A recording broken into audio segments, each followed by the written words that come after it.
아멘. 이제 하나님의 말씀 읽고 듣겠습니다. 시편 59편입니다. 구약 성경 시편 59편 1절에서 17절까지 우리 함께 한 절씩 교독하십니다. 다윗의 믹담시, 인도자를 따라 알다스헷에 맞춘 노래. 사울이 사람을 보내어 다윗을 죽이려고 그 집을 지킨 때에 나의 하나님이여 나의 원수에게서 나를 건지시고 일어나 치려는 자에게서 나를 높이 드소서.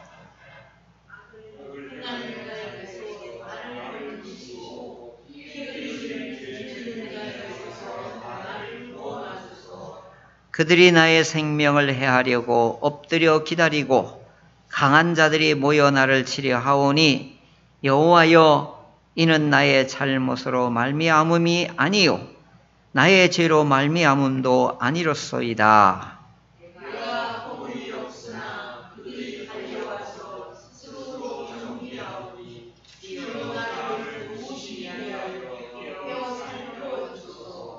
주님은 만군의 하나님 여호와 이스라엘의 하나님이시오니 일어나 모든 나라들을 벌하소서. 악을 행하는 모든 자들에게 은혜를 베풀지 마소서. 셀라.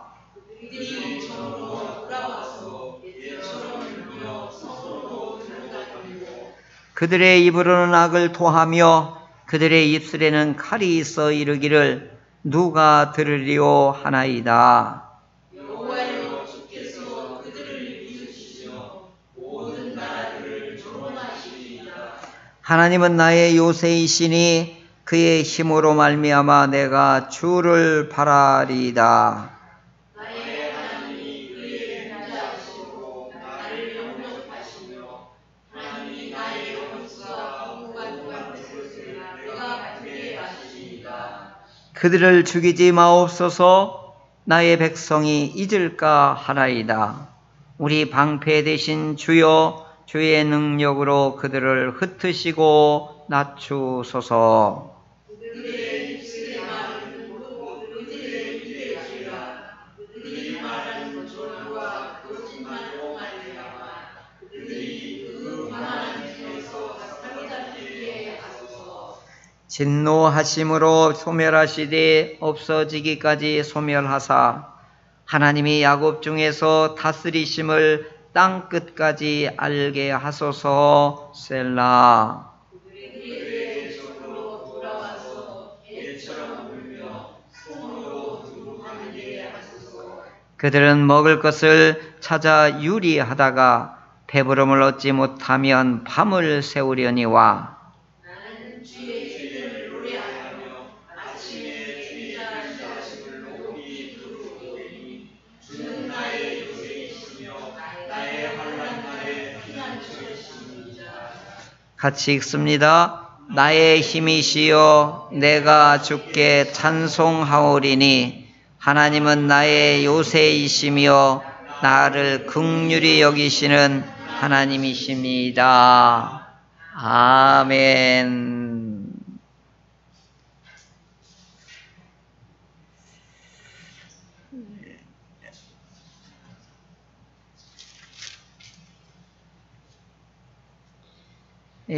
시편은 5권으로 이렇게 편찬을 했는데 이스라엘 약 1000년의 역사를 시편 5권 속에 압축해서 기록해 놓았습니다. 그래서 앞에는 역사서인데 역사서에는 다윗이 정치적으로 또한 국가적으로 부단하게 살았던 그 변혁의 삶을 보여주고 있지만 내면에서 일어나는 그런 것은 기록하지 않습니다. 그래서 그 치열했던 왕의 자리에 오르기까지 무수하고 복잡하고 위험하고 갈등하고 괴롭고 힘든 그 15년의 과정이 그 마음의 아픔이나 분노나 공포나 이런 것들은 역사서에는 안 나타나요. 그래서 시편을 통해서 내면의 다윗의 그 희노애락을 시편을 통해서 얻을 수 있습니다. 그래서 시편과 역사서가 이렇게 둘이 이렇게 같이 볼 때 다윗의 진면목을 더 뚜렷이 볼 수가 있습니다. 그래서 시편을 칼빈 같은 경우는 시편은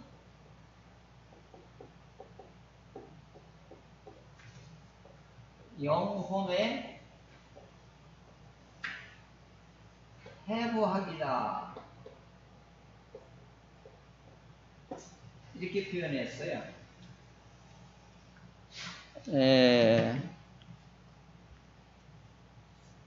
제가 오늘 치유와 그 선포 기도를 할 때 해부학적으로 다 했더니 우리 배 집사님이 우리 안에 있는 질병이 숨어 있을 수가 없었어 그래.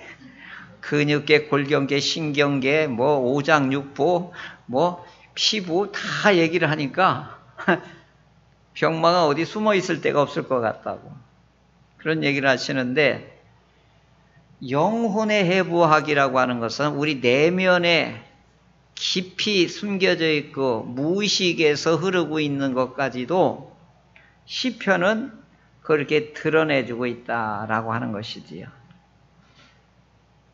그래서 역사서에는 하나님의 큰 움직임을 그리고 하나님의 그 인도와 보호하심을 따라가는 거고 시편은 하나님과 관계 속에서 이루어지고 그 다음에 원수 간에서 괴롭힘과 박해 속에서 자기 속사람이 그거에 대한 반응이 자세하게 나와 있기 때문에 시편은 그런 면에서 대단히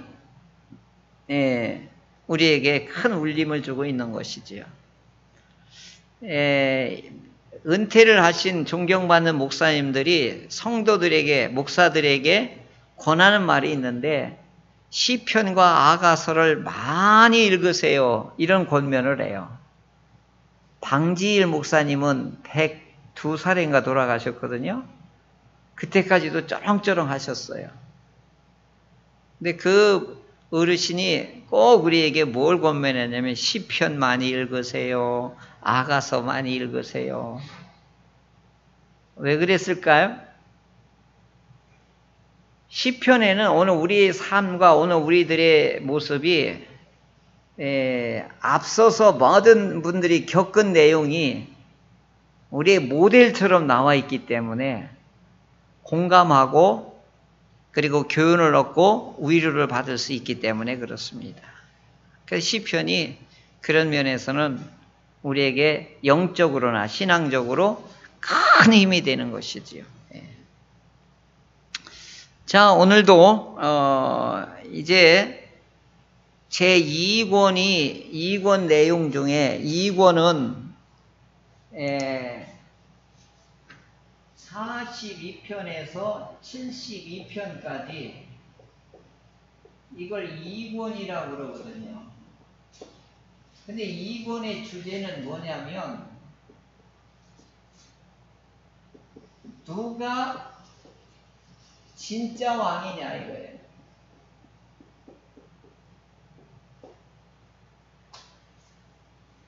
그래서 2권은 누가 진정한 왕이냐를 2권에서 주로 이 시편에서 다루고 있는 것입니다. 그런데 진짜 왕은 누구냐? 하나님께서 시온에서 기름 부어 세운 왕이 진짜 왕입니다. 이것을 말하고 있거든요. 그러니까 하나님이 기름 부어 세운 왕이 인간 왕으로서는 최고다는 거예요. 그 대표적인 사람이 다윗이 다윗 왕은 인간으로서는 아주 표준이에요, 표준. 아주 기준이라고 할까요? 인간으로서의 왕으로서는 제일 멋진 왕으로 기준을 삼아주는 사람이 다윗이거든요. 그러니까 우리가 다윗 왕 하면 하나님이 인정할 정도로 그런 멋진 왕이었어요. 그런데 시편 3편부터 멋진 왕이 뭐냐면 아들한테 쫓김을 당해.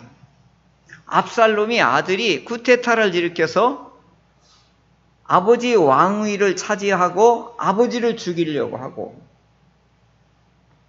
그리고 배다른 그 어머니, 그러니까 서모들을 공개적으로 범하고 그런 못된 일들을 하는 이 압살롬한테 도망가면서 하나님 나를 살려주세요.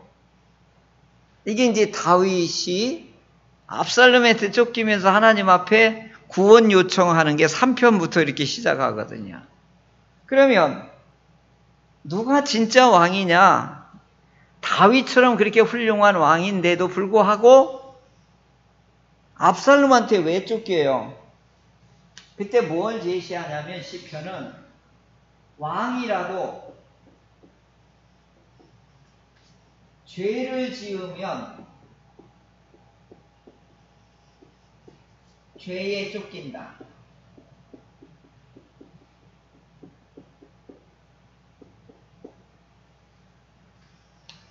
이게 중요해요. 왕이라도 하나님 앞에 범죄하면 죄한테 쫓긴다. 그러면 다윗이 인간으로서 하나님에게 인정받고 기름 부은 왕인데도 불구하고 어떻게 죄에 쫓기냐 이 말이죠.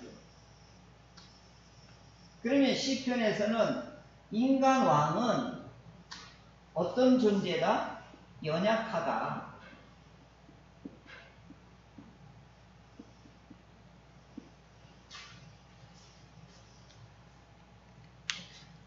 그래서 인간 왕은 연약하기 때문에 실수하는 거예요.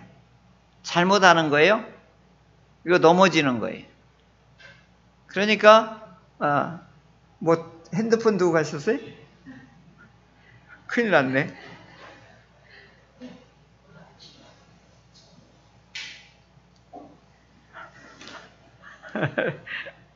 네, 찾았어요. 다행히. 그러니까 인간에게 하나님이 기름 부었어도 아무리 훌륭한 왕이라도 연약하구나. 그러니까 오늘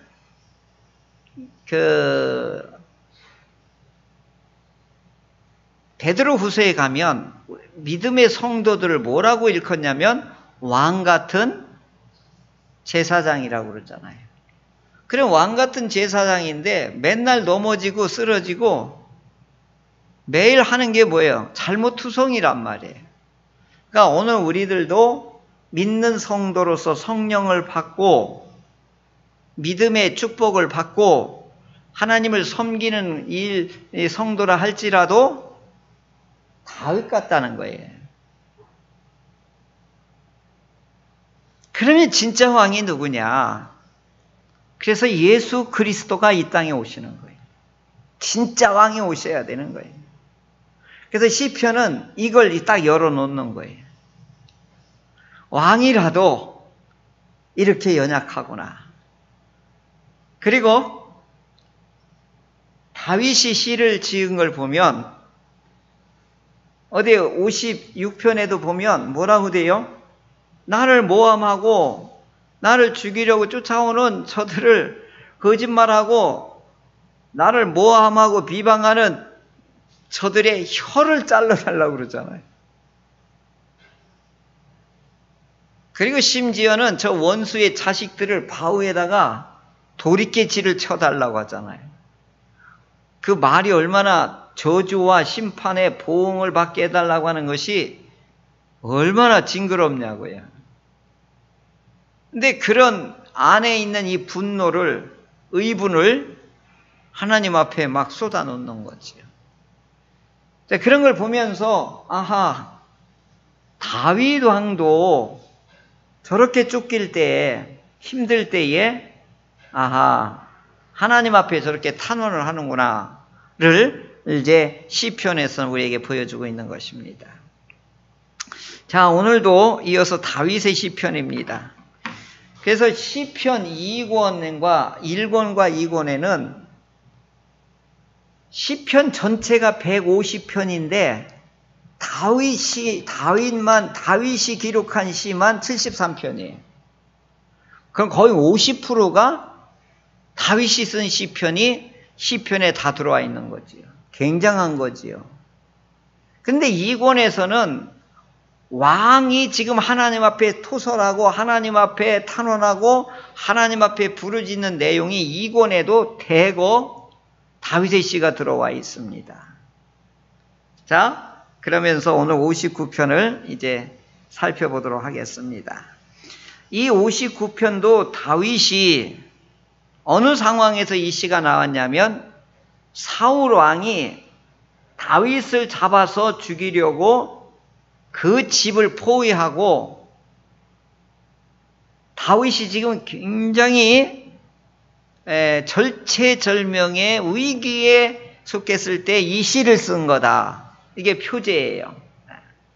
그러니까 밖에서는, 집 밖에서는 이 사울 왕이 보낸 군사들이 막 진을 치고서 이제 곧 집으로 들어와서 다윗을 체포하려고 하는 그런 아주 살벌한 분위기에서 이 시가 나온 것이지요. 자, 그러면 이런 상황 속에서 다윗이 하나님께 탄원 기도를 하는 거예요. 이것을 그래서 개인 탄원시다 이렇게 부르는 거지요. 자, 1절 써보면 이때부터 막 다윗이 막 속에서부터 이게 어마어마한 이 탄원이 나오죠. 나의 하나님이여, 나의 원수에게서 나를 건지시고 일어나 치려는 자에게서 나를 높이 드소서. 여기 보면 중요한 호칭이 나와요. 하나님을 어떻게 부르죠? 이게 굉장히 중요한 거예요. 이게 하나님인데 나의 하나님이라고.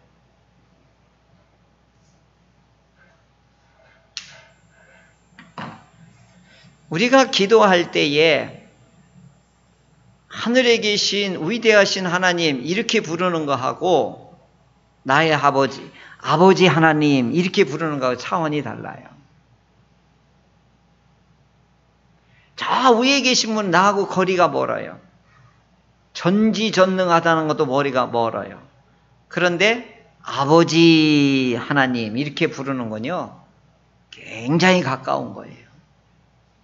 이렇게 부를 수 있는 사람은 어떤 사람이냐? 아버지하고 나의 관계가 돈독한 걸 말하는 거예요. 이런 사람의 기도는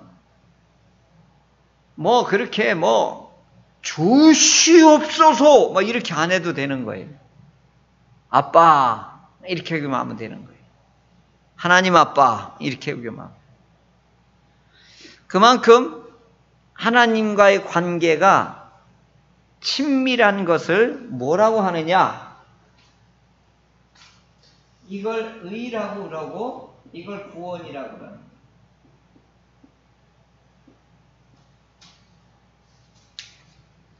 내가 의인 되었습니다 라고 하는 것은 유교적인 관점에 보면 덕을 쌓고 도를 깨달아야 되는 걸로 생각하는데 성경에서의 의인이 되었다라고 하는 건 뭐냐? 하나님하고 나하고의 부자지간이 되었다라고 하는 걸 말하는 거예요. 그러니까 다윗은 너의 하나님이라니까 백성의 하나님도 아니고 이스라엘 하나님이 아닌 거예요. 다윗 항시 나의 하나님인 거예요. 이건 굉장히 중요한 호칭인 거예요. 아브라함이 하나님을 믿으니 그걸 의로 여겼다. 그때 믿으니 의로 여겼다가 이게 뭐예요? 하나님의 걸 관계가 형성됐다. 친밀한 관계에 들어갔다. 그 뜻을 말하는 거거든요.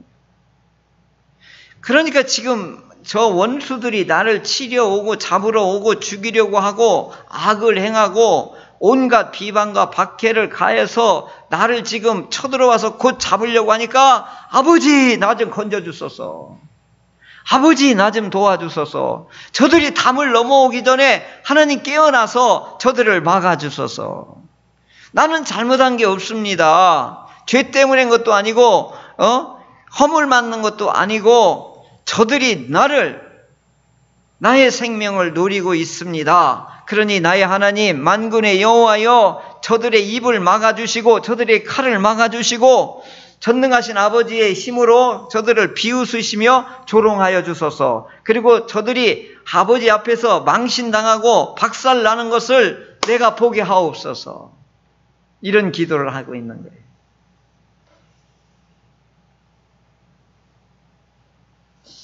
어렸을 때는 이렇게 집에 오다가 키 큰 형들한테 얻어맞잖아요. 그럼 얼마나 억울해요. 아버지 앞에 일러요. 그럼 아빠가 가서 누구야 어떤 놈이야 우리 아들을 찬 놈이 누구야 너 나와. 그래고 잡자마자 그냥 등짝을 때리고 그럼 어떻게 해요? 이 아들이 속이 다 후련하잖아요. 근데 나쁜 아빠는 네가 잘못하니까 맞았지 당연하지 이렇게 하고 말아요. 그러면 얘는 2번 죽는 거예요. 맞아서 억울하지 아버지가 자기를 인정하지 않아서 억울하지. 좋으신 아빠는 하나님은 자녀가 악인과 원수들에게 이와 같이 박해와 핍박을 당하고 위험을 당하면 아버지는 그냥 안 둔다 이 말이지. 그러니까 어떻게 해요? 막 이렇게까지 해요. 내 눈으로 저놈들이 망하는 걸 좀 보게 하소서 이렇게 기도를 해요. 흩어버리고 낮추고 그러나 죽이지 좀 마세요. 이놈들이 평생 고생하는 걸 보고 대적하는 자들이 종말이 어떻다는 것을 모든 사람이 잊어버리지 않도록 살려만 두세요. 그래가지고 그냥 개고생하는 걸 보게 해주세요. 이렇게 기도를 하는 거예요.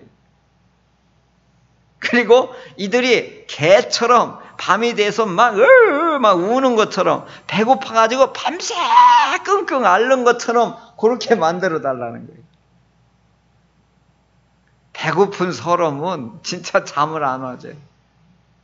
다윗이 이런 기도를 한 거 보면 우리들하고 별 차이가 없지요. 그치요? 예.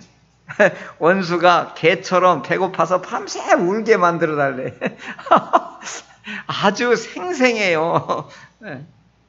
그리고 나서 이게 전부 끝나는 게 아니에요. 다윗은 하나님하고 나의 하나님하고 친밀한 신뢰 관계를 이제 찬양으로 끝내는 거예요. 나는 나의 힘이 되신 하나님을 찬양합니다. 아침에는 주의 인자하심을 사랑으로 노래합니다. 환난날에 나의 하나님은 마사다입니다. 여기 요새라고 되어 있잖아요. 이게 마사다예요, 마사다. 제가 그 마사다 올라가 봤는데요. 이스라엘 가가지고 이렇게 이제 절벽이 높이가 한 400m 돼요. 섬처럼 됐는데 이게 사면이 다 절벽이에요. 그런데 거기에다 성을 쌓았어요. 거기다 궁을 짓고 헤롯은 거기다 궁전을 짓고. 그러니까 여기는요 아무도 못 올라오는 거예요. 그러니까 물이 없잖아요. 400m. 근데 하늘에서 비가 오면 거기다 큰 우물을 파가지고 그 빗물을 다 받아서 정화해서 먹는 거예요. 이렇게 요새가 이게 마사다 요새예요. 마지막까지 이스라엘 사람들이 거기 쫓겨가서 거기까지 로마에서 항전할 때 로마가 이놈들을 못 이기니까 어떻게 했냐면 참 로마도 대단해. 그 절벽을 올라갈 수 있도록 흙으로 쌓은 거예요. 그러니까 이스라엘 사람을 잡아다가 자기 어머니 동생 아우들을 잡아다가 거기다 그 절벽 위에다가 토담을 쌓는 거예요. 그러니까 여기서 쏠라고 해도 자기 아버지요, 자기 형이요, 자기 동생들이니까 여기를 못 쏘는 거예요, 화살을. 그래가지고 어떻게 해요? 이 사람들이 토성을 쌓아가지고 그 마사다를 점령을 하게 된 거예요. 그러니까 이제 로마 군사들이 거의 와가지고 딱 넘어서는데 다 죽은 거예요. 다 자살. 다 죽었어요. 거의 1000여 명이. 그래서 지금도 이스라엘 군인들은 마지막 이제 훈련을 마치고 자대를 배치할 때 이 마사다에 가서 거기서 인관식을 해요. 우리 조상들이 목숨 걸고 우리나라를 이렇게 지켰다. 그게 이제 마사다라고 하는데 그게 요새예요, 요새. 아주 진짜 대단한 데예요. 지금은 케이블카를 놓고서 우리 순례객들이 거기 올라가게끔 만들어 놨는데, 오늘 다윗은 이런 위기 속에서 사울의 군대가 자기 집을 포위하고 자기를 잡아 죽이려고 할 때 하나님은 나의 요새입니다. 하나님만이 나를 지킬 수 있다. 이게 하나님만이 나를 보호할 수 있고, 그러면서 나는 그 힘이 되신 하나님을 찬양하고 아침에는 하나님의 사랑을 노래하고 환난 날에는 나를 높은 요새와 같이 마사다와 같이 하나님은 나의 피난처이십니다 하면서 다윗은 찬양으로 이 시를 끝내고 있지요. 그러니까 이게 참 이 다윗의 시편을 보면 결론이 참 멋있어요. 앞에는 억울하고 막 원수를 뭐 개처럼 만들어 달라고 하고 저놈들이 배고파 굶어 죽는 걸 보게 해달라고 하더라도 마지막에 어떻게 이놈들은 다 상관없어요. 하나님을 찬양만 하고 끝나는 거예요. 그러면서 나는 주님만 바라봅니다. 내가 주를 찬양합니다. 그리고 적에 대한 탄원이나 원수에 대한 것은 일절 얘기하지 않고 하나님의 창조주 하나님만 신뢰하고 찬양하는 것을 볼 수 있지요. 그래서 여기 마지막에 보면 하나님께 피하는 자가 복이 있다. 이 메시지가, 이 주제가 계속해서 흘러가고 있는 것입니다. 아무리 환난을 당하고 어려움을 당하고 힘든 일을 만나고 모함을 당하고 비방을 당할지라도 나의 하나님께 오늘 우리들도 피하는 다윗과 같은 그런 신뢰와 친밀한 믿음이 오늘 우리들에게도 회복되셔서 이 거칠고 험한 우리 인생의 전쟁터에서도 우리 하나님을 피난처로 삼고 안전처로 삼고 우리 원수를 막아내 주시는 그 하나님을 친밀하게 신뢰하는 그런 은혜가 있기를 주님의 이름으로 축복합니다. 아멘. 기도하겠습니다. 하나님 감사합니다. 다윗이 위기에 처했을 때 원수들의 저주와 보응을 하나님 앞에 탄원하였지만 하나님을 안전처로 요새로 삼고 또한 하나님을 신뢰하고 하나님께 피함으로 인하여서 이제 탄원이 감사가 되고 또한 탄원이 찬양으로 변하는 다윗의처럼 오늘 우리들도 어렵고 힘든 가운데에서도 전능하신 우리 하나님으로 인하여서 찬양으로 승리하는 대전 충현교회 그리고 모든 성도들이 될 수 있게 해 주시옵소서. 지금은 우리 주 예수 그리스도의 은혜, 하나님의 크신 사랑, 성령의 돌보시고 교통하시고 승리케 하심이 오후 찬양 예배를 드린 사랑하는 성도들 머리 위에 그 가정 위에 이제로부터 영원토록 함께 하시길 축원하옵나이다. 아멘.